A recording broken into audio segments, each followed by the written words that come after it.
obra, ela não pode parar, amém? Quem achou, diga amém. Amém.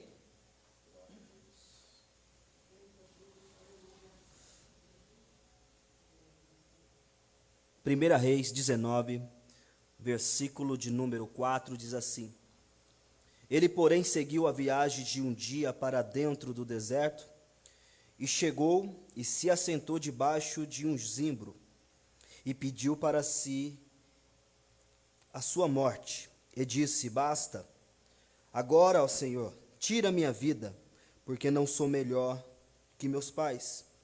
E enquanto ele estava deitado e dormia debaixo do zimbro, eis que um anjo tocou e lhe disse: Levanta e come. Ele olhou, e eis que havia pão sobre as brasas e um cântaro de água junto à sua cabeça. Ele comeu, bebeu e se deitou novamente. E o anjo do Senhor veio novamente pela segunda vez, tocou e disse: Levanta, porque longa para ti é a sua caminhada. Amém? Pode se assentar, dá um glória a Deus aí. O tecladista continue ajudando para a glória de Deus. Amados irmãos, eu tenho uma palavra de Deus para o teu coração. Eu tenho uma palavra de Deus para a tua casa, para a tua vida. Eu quero pregar aqui, subordinada ao tema Vivendo na crise, estando em crise. Vivendo na crise, estando em crise. E nessa mensagem vamos falar das 3 fases de Elias. A fase do Queride, a fase de Serepta e a fase do zimbro. Eu peço que os irmãos dobrem sua atenção, porque Deus ele vai falar com a gente aqui e na sua casa. Amados, o texto que nós lemos vai relatar a história de um homem que está em seu pior momento. Elias, dias atrás, ele estava no seu auge, e agora ele está no seu pior momento. O momento que ele está pedindo para Deus a sua morte. Amados, quanto de nós que estamos aqui, você que está em casa, não já pediu para Deus: tira minha vida, porque eu não quero morrer, mas eu quero parar de sofrer. Aquele que pede a morte, na verdade ele não quer a morte, ele quer um alívio. Aquele que tira a sua vida, ele não quer acabar com a vida, ele quer acabar com a dor. A dor é tão grande que nos leva a pedir a Deus um refrigério melhor. E como que um refrigério melhor pode ser a morte, pastor? Estamos tão isolados que a única saída é a pior dor do mundo, que é a dor da morte. Ele pede para Deus a morte porque ele não vê mais saída. Mas antes de começar a entrar nesse texto, vamos voltar. Este homem aparece sem ser anunciado. Ele não tem um livro, o livro não fala uma história de Elias antes. Ele já aparece no cenário caótico, no cenário de decadência espiritual. E quando ele aparece, ele não aparece sendo apresentado, ele já aparece colocando o dedo na cara de Acabe e dizendo: segundo a minha palavra, não vai chover nessa terra. O profeta, por intermédio de Deus, anuncia uma crise. Não vai chover. E eu acho muito interessante que por ele não ser anunciado, por ele não ser apresentado, ele não vai dizer: eu estou entrando na presença de Deus para te falar. Ele vai dizer: eu vim falar em nome do Deus em cujo a presença eu estou. Eu não entrei na presença agora. Eu não virei profeta agora. Eu tenho história. Eu estou vindo diante de você na presença que eu já estou há dias, há anos, aí quando eu nasci. Sabe por quê? Olham para nós e veem o nosso momento. Olha para nós e vê o jeito que estamos. Porém, temos história com Deus. Temos currículo com Deus. O homem pode até tentar apagar, mas ele está dizendo: o Deus cujo a presença eu estou. Eu não vim aqui porque eu estou sentindo, eu vim aqui porque eu quero sentir. Eu não estou gritando porque eu sou espiritual, eu estou gritando que eu necessito de Deus. Eita! Essa presença está dentro da tua casa. Essa presença está com você. E ele fala: segundo a minha palavra não vai chover. O profeta vai anunciar uma crise. E uma crise de falta d'água. Olha aqui, hoje nós temos recursos para viver alguns dias se parar de chover. Mas lá não tinha recurso, não tinha represa que ia reportar água, que ia guardar água. Não tinha uma grande plantação que ia suportar o tempo, não. A falta de água era morte. A falta de água, os animais não iam produzir. A falta de água, o plantio não ia crescer. A falta de água era falência e era crise. Crise. Só que o profeta, e olha para cá, aqueles lá, Deus nos usa para profetizar uma crise. E sabe que é o pior? Que nós que profetizamos temos que viver também a crise. Porque você ser servo de Deus não quer dizer que você não vai passar na crise. Você ser servo de Deus não quer dizer que a crise também vai bater na tua casa. Porém, temos um Deus que nos guarda na crise. Porque Ele vai dizer: olha, você já falou, você já profetizou, mas olha, corre para o Queride. Por quê? Porque eu já tenho ordenado aos corvos para te alimentar. Presta atenção. Ele não falou: vai que eu vou mandar. Ele não falou: vai e espera uns dias que vai chegar. Ele está dizendo: antes de você chegar, eu já ordenei para eles te alimentar. O negócio é o seguinte: a gente dá glória a Deus, o corvo vai alimentar, mas o corvo é um animal que se alimenta de carniça. O corvo é um animal que se alimenta daquilo que é podre. E o corvo é um animal que vai alimentar o profeta. Agora imagine algo que é podre vir trazer alimento para você. Porque a providência de Deus não é do jeito que eu quero, é do jeito que Ele quer que eu seja. Ah, Jesus! Talvez uma andorinha era melhor. Talvez a águia ia ser melhor, mas Deus falou: não. Você vai viver a minha providência, mas é do jeito que eu quero que você viva.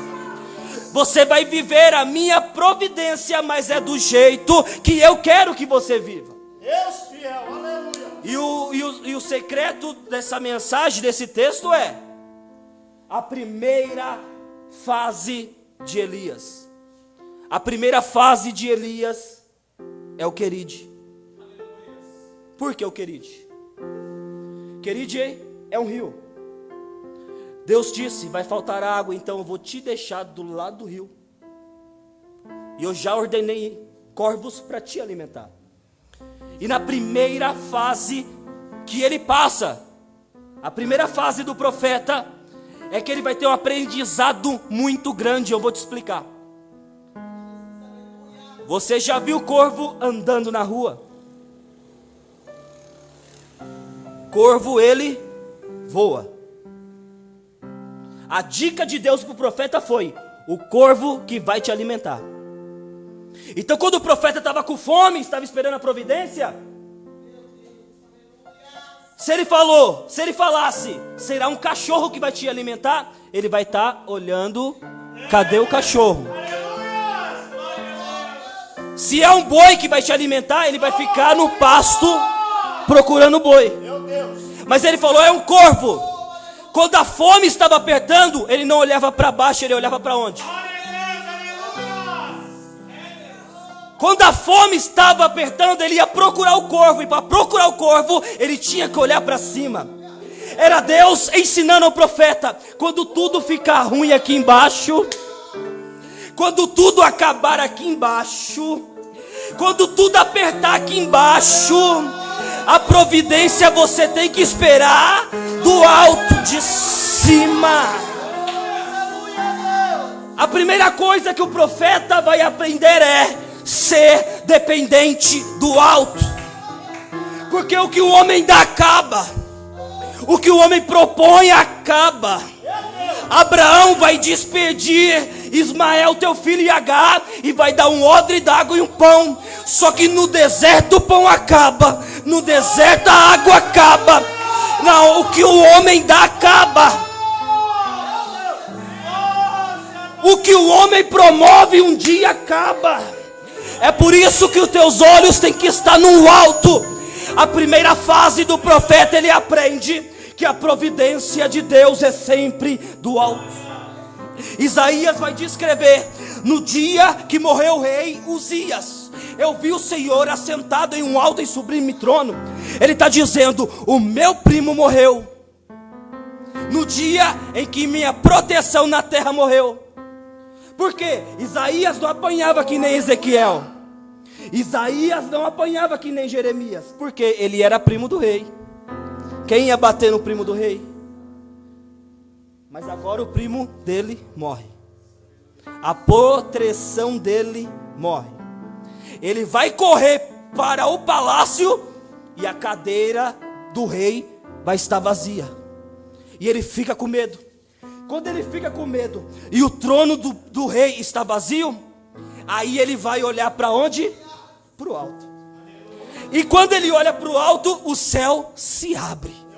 E quando o céu se abre, ele vê um trono. Ele procurando na terra o trono desocupado. Mas quando ele olha para o céu, ele vê o trono ocupado. Aqui pode faltar, mas no céu não tem crise. Na terra pode acabar, mas o céu tem fartura. O que o Senhor está dizendo, que eu estou te levando hoje para o Querite, para você aprender a depender de mim, a depender do alto. Só que agora ele vai pular de fase, porque o Querite vai secar.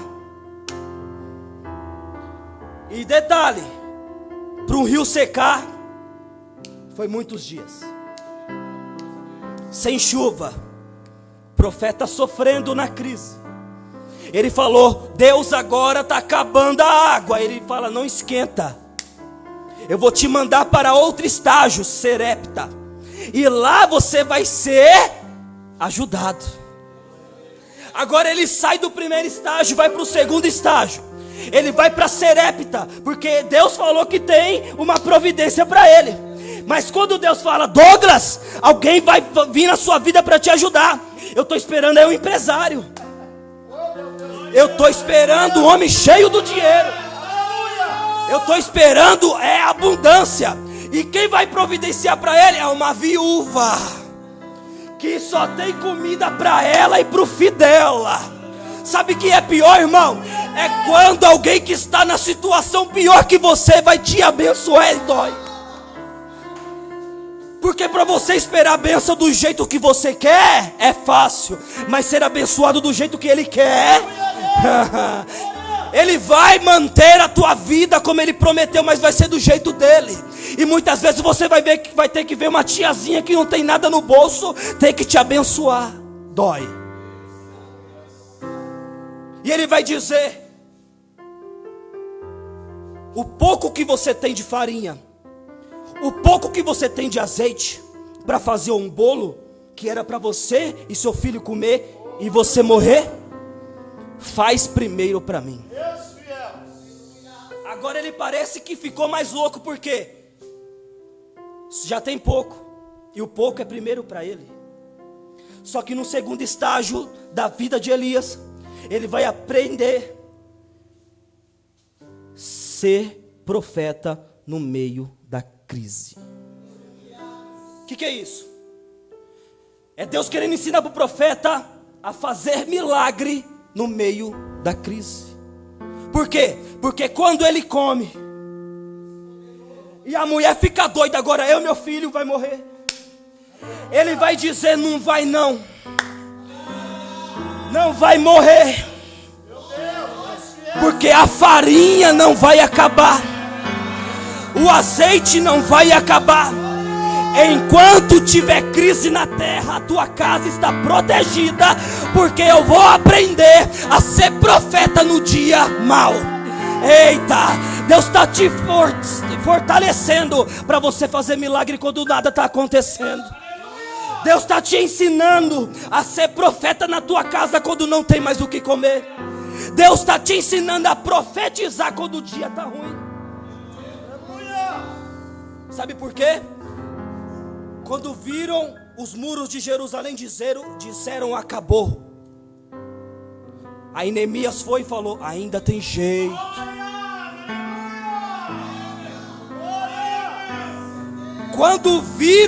Quando o profeta viu o vale de ossos secos, ele falou: Senhor, só o Senhor para dar misericórdia. Aí o Senhor falou: então profetiza que você vai ver. Abraão não era pai, Sara não era mãe. Aí Deus muda o nome dos dois: grande pai e grande mãe. Mas não tem menino correndo na casa, mas continua chamando ele de pai. Mas eu não estou ouvindo choro de criança, mas continua chamando ela de mãe. Deus vai hoje impulsionar a tua fé, porque quando tudo dá errado, você vai olhar para o teu marido e vai dizer: ainda vai ser um pastor. Você vai olhar para o teu filho e vai dizer: este menino vai pregar muito. Você vai olhar para a tua conta bancária e vai dizer: eu não tenho nada, mas o Deus que eu sirvo pode fazer milagre. Mas ele está aprendendo o quê? Viver na crise. Deus ensinou o profeta no primeiro nível que do alto vem o socorro, e no segundo nível, fazer milagre quando nada está acontecendo. Aí a Bíblia diz que agora gera uma grande fome em Samaria, porque acabou a água. Aí Deus está falando para ele: olha, Elias, se levanta, vai até Acabe e fala que a crise vai acabar. O profeta que profetizou a crise agora vai voltar no mesmo lugar para falar: a crise vai acabar. Olha, irmão, era só isso. Deus só mandou ele falar isso. Mas quando ele vai lá, Acabe vai falar: olha aí o perturbador de Israel. Eita. Aí o profeta vai ficar cheio. Por quê? É só para ele falar: a crise acabou. Mas mexeu com o profeta errado. O profeta errado era só para falar isso. Deus, mas me dá licença, agora eu quero fazer um culto. E o culto vai ser no Carmelo. Vocês vai pedir para o seu Deus descer fogo, eu vou pedir para o meu, e aquele que descer fogo é Deus. Elias vai fazer um culto, vai chamar todo mundo. Vem todo mundo. Vem todo mundo que eu vou fazer um culto. Era só para ele falar que a crise acabou. Mas profeta, quando sente que Deus está com ele é ousado sim. Eu vou fazer culto. Quando faz o culto, reúne todo mundo, ele está dizendo: o Deus que responder com fogo, esse sim é Deus. Então ele está falando: eu vou dar preferência para vocês ir primeiro. E uma coisa que a gente tem que aprender na nossa vida é dar preferência. Não é tentar ser alguma coisa. Dê a preferência para quem acha que é. Aleluia, santo é o teu nome, Senhor. Não é forçar um mistério. Não força, é feio. Dê a preferência para quem acha que é. Eles começaram a adorar o Deus dele, nada aconteceu. E Elias começou, porque profeta também é terrível. Ele falou: grita mais alto, que eu acho que o teu Deus está dormindo. Foi passear. Eles se batiam, se chicoteavam, destruíram tudo. Aí o profeta falou: agora é minha vez. E o que eu acho mais bonito, e você em casa ouve esse mistério, que ele não vai em outra região fazer um altar. Ele não vai procurar tudo novo para fazer um altar. A Bíblia diz que ele vai reparar o altar. O mesmo altar. O mesmo altar que era para adorar o cão, ele vai reparar o altar. Porque eu profetizo que há a casa de Ubanda que vai fechar e vai virar igreja no mesmo lugar. Na casa que era prostituição vai virar casa de oração no mesmo lugar. Deus está falando, é no mesmo lugar. E Ele vai pedir uma coisa. Ei, eu estou reparando no altar, mas eu quero uma coisa, o quê? Eu quero a oferta. Qual que é a oferta? Água. Mas a crise era estava faltando. E o profeta pede a oferta, água. Oh, glória! Aleluia! Porque Deus nunca vai pedir aquilo que te sobra, Ele vai pedir sempre aquilo que te falta.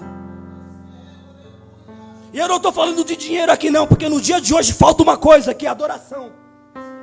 E Deus está aqui pedindo a coisa que tem falta, é adoração. É por isso que Ele vai dizer em João, que o Pai está procurando aqueles verdadeiros que te adorem em espírito e em verdade.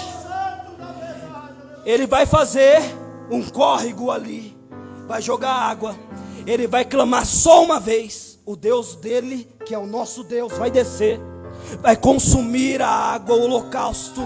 E Ele vai olhar para o povo e vai dizer: é hora de decidir. Não dá para cochear em dois pensamentos. Se quer adorar Baal, adora. Mas se quer adorar a Deus, adora. Aleluia! Não dá para dividir. Hoje é crente, amanhã não é. Hoje prega, amanhã não prega. Hoje quer, amanhã não quer. Hoje é dia de dividir. Ou é o inferno ou é o céu. Elias vai matar todos os profetas de Baal. Vai, a fio da espada. E agora aqui eu já caminho para o final da mensagem. Eu quero que você preste atenção nesse final da mensagem. Porque ele vai sair dali feliz. Ele vai sair dali, pastor, realizado. Porque ele fez um culto, as pessoas se converteu de novo. E Deus acabou com a crise, porque voltou a chover. A crise acabou. Só que Jezabel vai ameaçar ele e vai dizer: eu vou fazer o mesmo com ele. E o profeta vai para o terceiro estágio, que é o zimbro. A Bíblia diz que agora, quando ele vai ouvir a ameaça de Jezabel, ele se entristece. E ele vai andar sozinho para o deserto. Ele vai sozinho para o deserto. E no deserto ele vai ver um pé de zimbro. Ele vai deitar debaixo desse pé de zimbro e vai dizer: acabou, eu quero morrer. E olha para cá, eu falei que nós vamos pregar sobre vivendo a crise, estando em crise. Porque viver na crise, ele passou muito bem. Por quê? Deus mandou o corvo. A crise ele passou muito bem, porque Deus providenciou. Só que o profeta não sabia que pior do que viver a crise é estar em crise.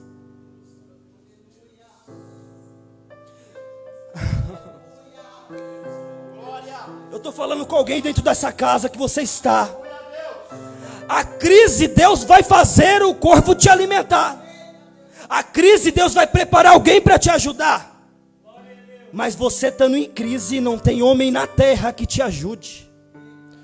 Você estando em crise, nem seu marido que está do teu lado te entende, nem teu pai te entende, nem teu pastor te entende, nem a tua mãe te entende.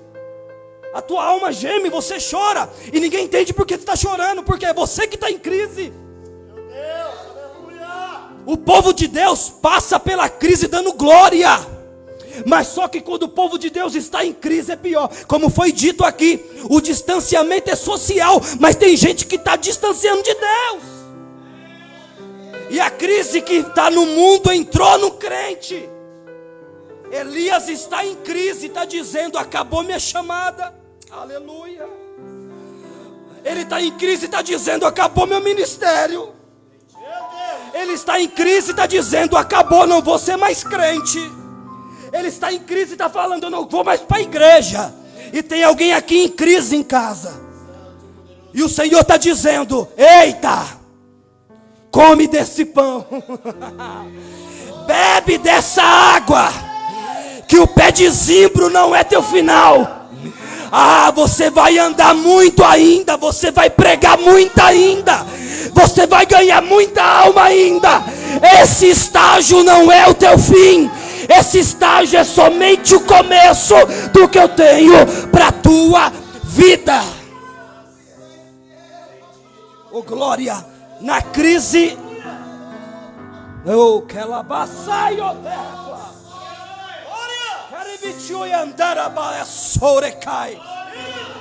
Olha aqui, na crise social, o corvo veio prover. Na crise social, a viúva veio prover.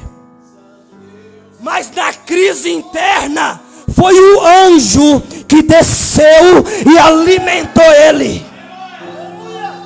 É Deus dizendo: enquanto você está faltando dinheiro, eu levanto alguém para te ajudar. Enquanto está faltando comida, eu levanto alguém para te alimentar. Mas quando a crise é com você, eu não mando ninguém. O céu vai descer para te sustentar. É Deus falando com alguém dentro do lar. Eu não vou mandar pastor, eu não vou mandar evangelista. Hoje o céu vai descer na tua casa para te sustentar e dizer: come desse pão, beba dessa água, porque essa crise não vai te matar. Eu vou fazer você andar mais, eu vou fazer você pregar mais, eu vou te usar mais.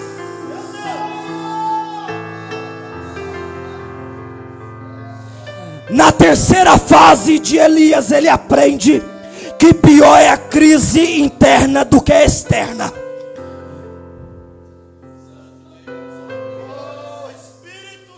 E hoje Deus está convidando alguém para levantar desse pé de zimbro que você falou: parei aqui, morri aqui, daqui eu não saio. E ele está dizendo: hoje o céu está descendo para socorrer a tua vida. Hoje o céu está descendo para renovar a tua chamada. Ele é fiel. Ele é fiel. As três fases de Elias: Queride, Serepta e Zimbro. Na primeira fase ele aprende que é do alto que é o socorro. Na segunda fase ele aprende a profetizar no meio da fome. E na terceira fase ele aprende que pior é a crise interna do que a externa. E eu profetizo com